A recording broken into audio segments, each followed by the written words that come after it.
Hello everyone, आज फिर से हम सॉल्व करने वाले हैं रीजनिंग के 10 मोस्ट इंपोर्टेंट क्वेश्चंस जो कि मैंने प्रीवियस ईयर क्वेश्चन पेपर्स से सेलेक्ट किए हैं। तो मुझे जरूर कमेंट करके बताना कि आज के सेट में आपका स्कोर क्या रहा और कौन सा क्वेश्चन इसमें ऐसा था जो आपको सबसे अच्छा लगा। क्वेश्चन नंबर फर्स्ट को देखो, उसमें कहा गया है कि मान लीजिए दोनों कथन सत्य हैं। यहाँ पर ये स्टेटमेंट एंड कंक्लूजन यानी कि सैलोजिज्म चैप्टर से ये लिया गया है और इसमें ये कहा गया है कि ये दोनों के दोनों कथन जो ऊपर दिए हैं ये सत्य हैं। तो आप तय करो कि कौन सा जो निष्कर्ष है वो तार्किक रूप से अनुसरण करते हैं। अब यहाँ पर देखो, मैंने आपको सिखाया है कि अगर स्टेटमेंट पॉजिटिव है, जो कि हमें दोनों ही स्टेटमेंट पॉजिटिव दिए हैं, तो उनसे कभी भी निगेटिव कंक्लूजन नहीं बनता है। और देखो, फर्स्ट में और सेकंड में नहीं नहीं दिख रहा है, इसका मतलब ये दोनों तो बनेंगे नहीं, तो इनको हम पहले ही कट कर देते हैं। अब इसके बाद देखो स्टेटमेंट 3 को, तो यहाँ लिखा है पौधे और यहाँ पर फल। अब पौधे और फल को मुझे रिलेट करने के लिए बीज से बीज को कट करना पड़ेगा। तो क्या बीज से बीज कट हो जाएगा? बिल्कुल होगा, क्योंकि एक के साथ में सभी है। तो यहाँ से क्या बनेगा? सभी फल पौधे हैं। और यहाँ पर लिखा है सभी पौधे फल हैं। तो क्या मैं इसे रिवर्स में पढ़ सकता हूँ? नहीं, क्योंकि हम नहीं पढ़ सकते सभी के साथ, इसलिए ये भी गलत हो जाएगा। और जैसे ही हमें पता चला कि हमारे तीनों स्टेटमेंट गलत हैं, तो हम क्या चेक करेंगे कि कहीं ईदर का केस तो नहीं बन रहा है। और ईदर के केस के लिए मुझे क्या चाहिए? पहली चीज तो स्टेटमेंट गलत होने चाहिए, जो कि है। और दूसरी चीज, उनके सब्जेक्ट और ऑब्जेक्ट सेम होने चाहिए और एक पॉजिटिव और एक नेगेटिव होना चाहिए। तो देखो, पॉजिटिव तो ये थर्ड वाला है, थर्ड के साथ सेकंड का ईदर का केस बन सकता है या फिर थर्ड के साथ फर्स्ट का ईदर का केस बन सकता है। तो आप देखो सब्जेक्ट और ऑब्जेक्ट किसके सेम है, तो आप कहोगे पौधे और फल। पौधे और फल पहले और तीसरे में है, इसका मतलब फर्स्ट में और थर्ड में ईदर का केस बन सकता है। लेकिन जरा यहाँ पर ध्यान से देखो, पहला लिखा हुआ है कि कोई भी पौधा फल नहीं है, तो इसको मैं लिखूंगा नो प्लांट इज फ्रूट, ठीक है। और थर्ड वाले को हम लिखेंगे सभी पौधे फल हैं, यानी कि ऑल प्लांट्स इज फ्रूट। अब यहाँ पर मैंने आपको नोट करके लिखवाया है कि अगर ऑल और नो एक साथ आ जाएं, तो उनमें कभी भी ईदर का केस नहीं बनता है। इसलिए इसका जो आंसर होगा वो होगा कि ये तीनों गलत हैं। और हमें ऐसा कौन सा विकल्प दिख रहा है? ई, तो हम ई मार्क करेंगे। आप मुझे कमेंट करके बताओ कि आपने इस क्वेश्चन का आंसर क्या मार्क किया था। इसके बाद देखिए क्वेश्चन नंबर 2 को, तो उसमें कहा है कि लड़कों की एक कतार में प्रमोद दाएं से 12वें स्थान पर है और सुबोध उसी कतार में बाईं ओर से 15वें स्थान पर है। यदि वे आपस में अपना स्थान परस्पर बदल लेते हैं, तो सुबोध जो है वो बाएं से 17वें स्थान पर आ जाता है। तो प्रमोद और सुबोध के बीच में कितने लड़के हैं, ये आपको बताना है। तो देखो, इसका हम डायग्राम ड्रॉ कर लेते हैं। अगर मैं इसका डायग्राम बनाऊं, तो यहाँ पर प्रमोद दाईं ओर से 12वें स्थान पर है, तो मैंने इसे इधर साइड से, राइट साइड से बनाया। कौन से स्थान पर? 12वें स्थान पर। और फिर कहा है कि उसी कतार में बाईं ओर से 15वें स्थान पर कौन है? सुबोध। लेकिन जरा सुनो, इसमें कहा गया है कि यदि वे आपस में अपना स्थान बदल लेते हैं, तो सुबोध बाएं से 17वें स्थान पर आ जाता है। अब सुबोध का पहले स्थान था 15वां और अब आ गया 17वां। इसका मतलब ये तय है कि ये अधिकतम वाली कंडीशन बनेगी कुछ इस तरीके से। तो अब आप यहाँ पर देखो कि ये पहले जो था ये 15वें स्थान पर था लेफ्ट से, और जब ये सुबोध यहाँ से हटकर यहाँ चला गया, तो अब उसका जो स्थान है वो लेफ्ट साइड से ही कितना हो गया? 17। तो ये 17 हो गया। तो अब यहाँ पर देखो कि कहा क्या गया है, ये जो पहला व्यक्ति था जिसका नाम था प्रमोद, ये यहाँ से आ गया यहाँ पर सुबोध की जगह पर। तो आपसे पूछा गया है कि दोनों के बीच में कितने लड़के हैं। तो अगर ध्यान से सुनो, यहाँ पर अगर हमसे टोटल निकलवाता कि पंक्ति में टोटल कितने हैं, तो हमारे लिए क्वेश्चन आसान हो जाता है। कैसे? प्रमोद का स्थान दिया है और सुबोध के 2 स्थान दिए हैं, तो जिस व्यक्ति के 2 स्थान दिए हैं उसका दूसरा वाला, और प्लस जिसका 1 स्थान दिया है उसका वही, दोनों को प्लस करके -1 कर दो, तो यहाँ से हमारा कितना आ जाएगा? टोटल निकल आएगा। लेकिन हमसे इस क्वेश्चन में टोटल नहीं पूछा है, हमसे पूछा है कि उन दोनों के बीच में कितने लड़के हैं। तो आप एक बात बताओ, यहाँ से लेकर यहाँ तक टोटल प्लेस कितने? 15। और यहाँ से लेकर यहाँ तक टोटल प्लेस कितने? 17। अगर 17 में से 15 माइनस करूँ तो कितने प्लेस बच रहे हैं? 2। और 2 प्लेस पर एक ही व्यक्ति बैठता है, मतलब -1। तो इसका जो करेक्ट आंसर होगा 1 होगा, मतलब बी विकल्प जो है वो सही है। इसके बाद देखिए क्वेश्चन नंबर 3 को, तो उसमें कहा है कि करण जो है वो राम से 4 गुना बड़ा है। मतलब करण का और राम का अगर मैं एज रेशियो देखूं, तो किसके बारे में कहा गया है? कि राम से 4 गुना है। मतलब राम अगर 1 साल का होगा तो करण 4 साल का होगा। और कहा है कि 5 साल पहले करण और राम का रिलेशन यहाँ पर भी दिया है कि वो 7 गुना बड़ा था। मतलब अगर ये 1 साल का था तो ये 7 साल का था। और ये कब की बात हो रही है? 5 साल पहले की बात हो रही है। तो आपसे पूछा गया है कि करण की वर्तमान आयु क्या होगी। तो अगर हमें करण की वर्तमान आयु निकालनी है, तो हम क्या काम करें? यहाँ का रेशियो बराबर कर लें। देखो, इसको आप डायरेक्ट भी सॉल्व कर सकते हो। करण की अगर मुझे एज निकालनी है वर्तमान, तो करण का रैशनल नंबर कितना है 4। ये 4 लिखो, एक लाइन खींच लो, इसका इंटू इसमें माइनस इसका इंटू इसमें, मतलब 4 इंटू 1 डिफरेंस 7 इंटू 1। ठीक है, ये तो आ जाएगा नीचे और इन दोनों का जो डिफरेंस है वो आ जाएगा ऊपर, और इंटू जितने साल का ईयर गैप है उससे इसका इंटू कर दो। फिर से समझो क्या चीज़ है। जो करण का रैशनल नंबर है उसको लिख लो, 4 यहाँ पर आ गया, एक लाइन खींच लो, जो नीचे लिखा जाएगा वो लिखा जाएगा इसका इंटू इसमें माइनस इसका इंटू इसमें, और जो ऊपर लिखा जाएगा वो दूसरे वाले रेशियो का डिफरेंस लिखा जाएगा, और इंटू में आएगा जो इनका टाइम गैप है, मतलब 5 साल का गैप है तो 5। और यहाँ से कितना आ जाएगा देखो, यहाँ से अगर मैं इसको सॉल्व करूँ तो ये 4 आएगा और ऊपर 6 है, इधर 5 है, अपॉन में आ जाएगा ये 7 और ये 4, यानी कि माइनस होकर 3 से ये कट जाएगा 2 टाइम्स, तो टोटल कितना हो जाएगा 4 इंटू 2 इंटू 5, यानी कि 40 ईयर्स। तो 40 ईयर्स मतलब सी ऑप्शन जो है वो इसका करेक्ट आंसर है। लेकिन हम इसे एक और तरीके से भी कर सकते हैं, जो कि रेशियो मेथड है। देखो कैसे, यहाँ पर जो डिफरेंस है वो 6 का अंतर है और यहाँ पर जो डिफरेंस है वो 3 का अंतर है। अगर दोनों का रेशियो मुझे बराबर करना है तो इसमें भी 2 का इंटू होगा, तो यहाँ से ये 6 बन जाएगा, तो 4 2 जा 8 हो गया, और ये हो गया 2 1 जा 2। ऐसे ही ये क्या रहेगा, ये 7:1 ही रहेगा। अब आप ये देखो कि इन दोनों में अंतर कितना है, तो आप कहोगे 1 यूनिट का अंतर है, और ये जो 1 यूनिट का अंतर है ये इन 5 साल की वजह से है, तो 5 के बराबर कर दो। तो यहाँ से अगर मैं करंट एज निकालूं तो इसकी इंटू करेंगे हम 5 से, तो इसकी एज आ जाएगी, और इसकी इंटू करेंगे हम 5 से तो इसकी एज, यानी कि ये 40 ईयर्स और ये 10 ईयर्स। यहाँ से हम दोनों की एज निकाल सकते हैं। फिलहाल हमें किसकी चाहिए थी, करण की एज, यानी कि 40 ईयर्स, तो यहाँ से भी आप सॉल्व कर सकते हो। दोनों ही मेथड आसान है, दोनों ही तरीके से क्वेश्चन को सॉल्व किया जा सकता है। इसके बाद देखिए क्वेश्चन नंबर 4 को, तो उसमें कहा है कि एक व्यक्ति 6 किलोमीटर दक्षिण की ओर चलता है, तो मैंने यहाँ पर उसको 6 किलोमीटर साउथ में चला दिया सबसे पहले, ये उसका इनिशियल पॉइंट है। फिर कहा गया है कि तब वह बाएं मुड़कर 12 किलोमीटर चलता है, वो भी 45 डिग्री। तो जाना इसको चाहिए था इस रास्ते पर, बट इसने अपना ट्रैक चेंज कर दिया, और वो कौन से रास्ते पर जा रहा है, 45 डिग्री एंटी क्लॉकवाइज। तो यहाँ पर ये चलेगा 12 किलोमीटर। अब देखो पहुंचा कहाँ तक, ये इस वाले पॉइंट तक पहुंच गया। फिर आगे क्या कहा गया है, और अंत में वह बाएं मुड़कर 12 किलोमीटर चलता है। तो देखो यहाँ से जब वो बाएं मुड़ेगा ना, तो जाना उसे इस ट्रैक पर चाहिए था, लेकिन उसे बाएं मुड़ना है तो उसे 90 डिग्री टर्न करना पड़ेगा, और 90 डिग्री अगर वो टर्न कर रहा है तो 12 किलोमीटर चलने के बाद इसी वाले पॉइंट पर पहुंच जाएगा, जो कि इस वाले पॉइंट के ठीक सामने होगा यहाँ पर। ठीक है, अब आपसे पूछा है कि अब वह प्रारंभिक बिंदु से कितना और किस दिशा में है। तो आप ये देखो कि प्रारंभिक बिंदु तो ये था ना हमारा, तो यहाँ से अगर हम इस डायरेक्शन की बात कर रहे हैं तो ये डायरेक्शन नीचे जा रही है, इसका मतलब साउथ है, और ईस्ट साइड में मतलब राइट साइड में तो ईस्ट हो गया। तो इसका जो आंसर होगा वो साउथ ईस्ट होगा, यानी कि दक्षिण पूर्व, और दक्षिण पूर्व ही इसका करेक्ट आंसर है। बट यहाँ पर देखो कहा है कितना, अगर कितना आपको निकालना होगा तो आप कैसे सॉल्व करोगे, तो ध्यान से समझो। अगर ये ऐसे होता, हालांकि हमारा आंसर आ गया है, बट फिर भी समझो कि अगर मुझे यहाँ से डिस्टेंस कैलकुलेट करनी होती तो हम कैसे करते। अगर ये ट्राइंगल हमें दिया हुआ है और ये एक राइट एंगल ट्राइंगल है और ये भी 12 है और ये भी 12 है, तो आप ये ध्यान रखना ये होगा 12√2। मतलब अगर ये दोनों साइड बराबर हैं तो आप खुद समझ रहे हो कि यहाँ पर 45 डिग्री होगा, यहाँ भी 45 डिग्री होगा, तो ये बनेगा समद्विबाहु त्रिभुज।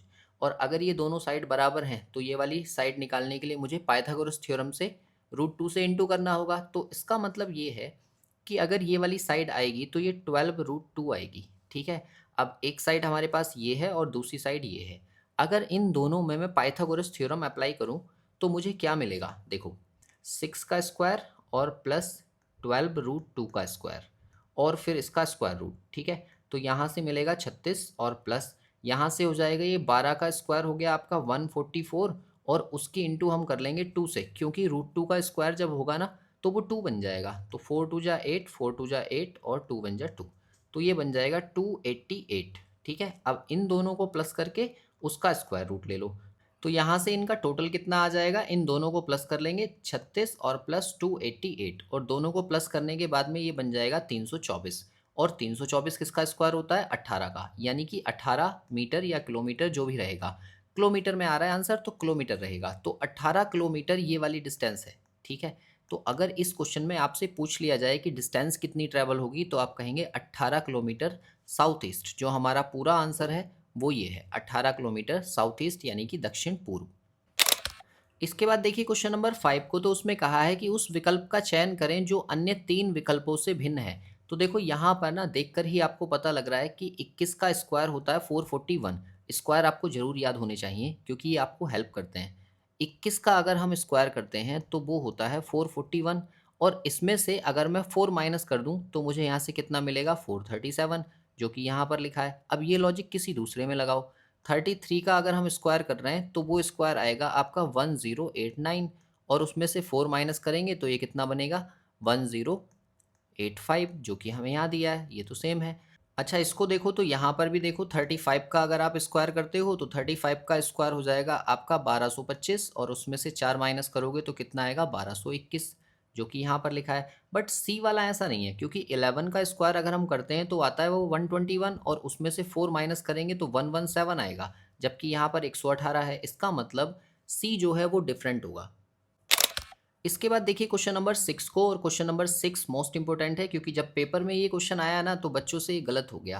क्यों गलत हुआ वो मैं आपको बता रहा हूँ, ध्यान से समझो। यहाँ पर कहा गया है कि दी गई आकृति को बनाने के लिए न्यूनतम और अधिकतम रेखाखंडों की संख्या ज्ञात कीजिए।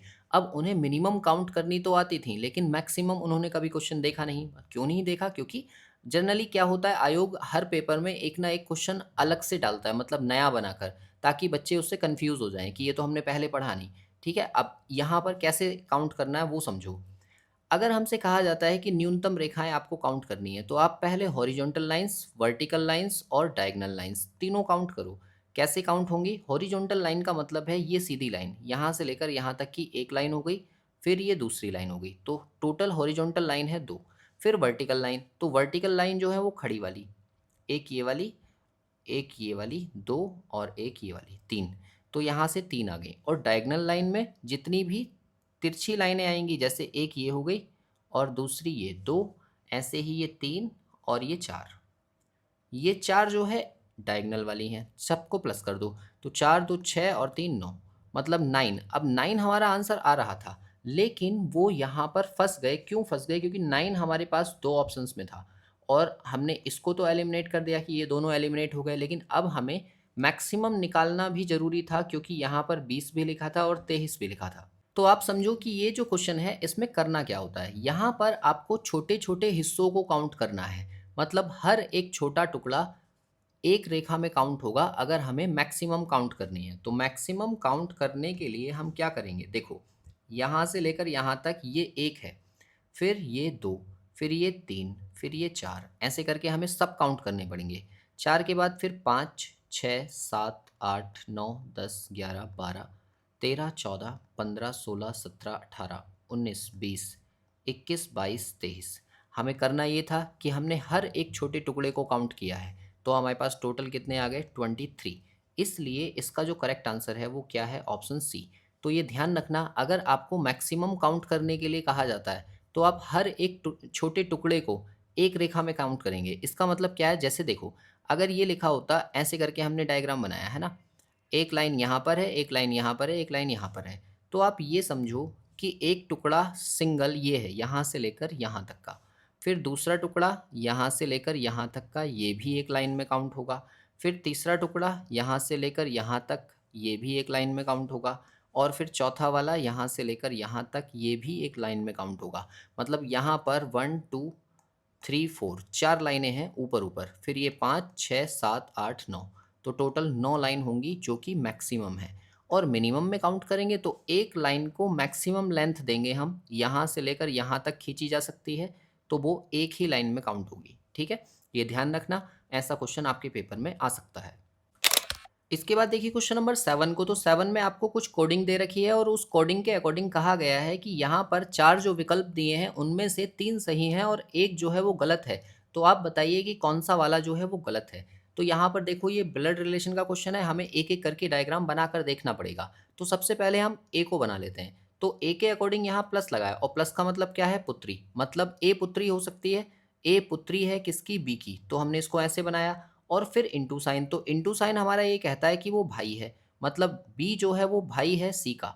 अब ये वाला डायग्राम संभव है क्या, हमने बना लिया। अब हम दूसरे को देखते हैं। बी की अगर हम बात करें तो यहाँ पर देखो माइनस बोला गया है। अगर ए माइनस बी की बात करें तो ए जो है वो बी का पति है। अगर बी का पति है तो बी जो है वो फीमेल है और उसका पति जो है वो ए है, तो हमने इसको ऐसे बना दिया। और फिर इंटू का साइन है। तो इंटू के साइन के लिए कहा गया है कि ए जो है वो बी का भाई है, मतलब बी जो है वो भाई है सी का। अगर बी भाई है सी का तो क्या ये संभव है? नहीं है। इसका मतलब बी ऑप्शन तो हमारा नहीं बन रहा है। एक बार अगले विकल्प को भी हम चेक कर लेते हैं। यहाँ पर देखो प्लस का साइन है। अगर मैं सी वाले की बात करूँ तो सी में प्लस साइन दिया। प्लस का मतलब क्या है? पुत्री। मतलब ए जो है वो बी की पुत्री है। क्या ए जो है वो पुत्री हो सकती है बी की? तो बन जाएगा ऐसे। और बी जो है वो सी की पुत्री है, तो सी को हम ऊपर बना देंगे, तो ये भी संभव है। देखो यहाँ से बन जाएगा। अब डी को और चेक कर लेते हैं। तो डी में देखो प्लस लगा है। प्लस का मतलब है कि ए जो है वो बी की क्या है? पुत्री है। तो आप कहोगे कि ए जो है डॉटर है बी की, तो इसको हम ऐसे बना देंगे। और माइनस साइन कह रहा है कि ये माइनस के अकॉर्डिंग क्या है? पति। मतलब ए जो है सॉरी बी जो है वो पति है किसका? सी का। तो हम इसको ऐसे बना देंगे, तो सी इसकी वाइफ हो जाएगी। इसका मतलब ये है, देखो ये भी पॉसिबल है, ये भी पॉसिबल है और ये भी पॉसिबल है। लेकिन यहाँ पर देखो दो जेंडर एक ही व्यक्ति के बताए जा रहे हैं, एक को मेल भी बोला जा रहा है और एक को फीमेल भी बोला जा रहा है, जो कि संभव नहीं है। इसका मतलब इस क्वेश्चन का जो करेक्ट आंसर है वो बी ऑप्शन है। इसके बाद देखिए क्वेश्चन नंबर 8 को। तो क्वेश्चन नंबर 8 में कहा है कि ए बी और सी की वर्तमान आयु का योग जो है वो 90 ईयर्स है। 10 वर्ष पूर्व अगर हम बात करें तो उनकी आयु का अनुपात ये था। तो आप एक बात सोचो, 10 साल पहले की बात हो रही है और वर्तमान आयु का योग कितना है? 90। तो अगर मैं 10 साल पहले की एज का सम निकालूं तो कितना होगा? इसके एज से भी 10 साल माइनस, इसकी एज से भी 10 साल माइनस और इसकी एज से भी 10 साल माइनस। तो टोटल मुझे कितने माइनस करने पड़ेंगे? 30। तो अगर मैं इस 90 से 30 माइनस करूं तो 60 बचेगा। मतलब 10 साल पहले की एज का जो सम है वो 60 होगा। और आप ये देखो कि 3 2 5 और 1 6, ये जो 6 यूनिट हैं ये 6 यूनिट किसके बराबर हो जाएंगी? 60 के। और 6 से कट जाएगा ये 10 बार, मतलब 1 यूनिट की जो वैल्यू है वो कितने के बराबर है? 10 के। तो हमसे पूछा किसके बारे में है? सी की वर्तमान एज। तो सी की 10 साल पहले की एज कितनी थी? 3 यूनिट। मतलब 3 यूनिट की अगर वैल्यू मैं निकालूं तो 3 गुणा 10 यानी कि 30 साल होगी। और ये 10 साल पहले की है तो अब की कितनी होगी? इसमें 10 साल जोड़ देंगे तो टोटल आ जाएगा 40 ईयर्स। मतलब बी ऑप्शन जो है ना वो इस क्वेश्चन का करेक्ट आंसर है। इसके बाद देखिए क्वेश्चन नंबर 9 को। क्वेश्चन नंबर 9 में कहा है कि इस मिसिंग प्लेस पर कौन सी संख्या होगी। तो आप ये देखो क्या लॉजिक है यहाँ। इस वाले 4 का अगर मैं क्यूब कर दूं तो 64 मिल जाएगा, जो कि सामने लिखा है। और इस वाले 7 का अगर मैं क्यूब कर दूं तो ये 343 मिलेगा, जो कि यहाँ लिखा है। तो कौन से नंबर, मतलब 11 का क्यूब अगर मैं करूं तो 11 का क्यूब आपको याद होना चाहिए 1331 होता है। तो वो इस क्वेश्चन मार्क की जगह पर आएगा, जो कि ऑप्शन ए में दिया है और ए ही इसका करेक्ट आंसर है। इसके लिए आप ध्यान रखना, आपको एटलीस्ट 25 तक के स्क्वायर जरूर याद हो, है ना। इससे ज़्यादा भी कर सकते हैं अगर कैपेसिटी है तो, बट 25 तक के जरूर याद कर लो। और कम से कम 15 तक के क्यूब जरूर याद कर लो। ये आपको काफ़ी हेल्प करेंगे आपकी कैलकुलेशन स्पीड को अच्छा करने में। और इसके बाद क्वेश्चन नंबर 10 जो कि लास्ट क्वेश्चन है और ये आपका होमवर्क है। मुझे कमेंट करके बताओ कि इस वाले क्वेश्चन का करेक्ट आंसर क्या होगा। इस क्वेश्चन में कहा गया है कि उत्तम गुणवत्ता के लिए किसी कंपनी एक्स कंपनी का कोई मोबाइल है उसको खरीदें, और ये एक ऐड है, मतलब एक विज्ञापन है। तो आपसे कहा है कि ये क्या सोचकर ऐड बनाया गया होगा, इसका पूर्व अनुमान क्या है, मतलब क्या सोचकर हमने इस वाले ऐड को चलाया गया है। कंपनी एक्स मोबाइल बाजार में एकमात्र बेहतर कंपनी है, या फिर कंपनी एक्स के मोबाइल सबसे महंगे हैं, या फिर लोग प्राय ऐसे विज्ञापनों की उपेक्षा उपेक्षा मतलब क्रिटिसाइज करते हैं, उनको बुरा बताते हैं। तो इन तीनों में से कौन सा वाला सही होगा, आप विकल्प देख लीजिए यहाँ पर, और एक ऑप्शन इसका करेक्ट है वो कमेंट करके मुझे बताइए। आई होप बाकी के सारे क्वेश्चंस आपको अच्छे से समझ आए होंगे। अगर किसी क्वेश्चन में कोई डाउट है तो आप नीचे कमेंट कर सकते हैं। मिलते हैं नेक्स्ट वीडियो में अगले कुछ क्वेश्चंस के साथ।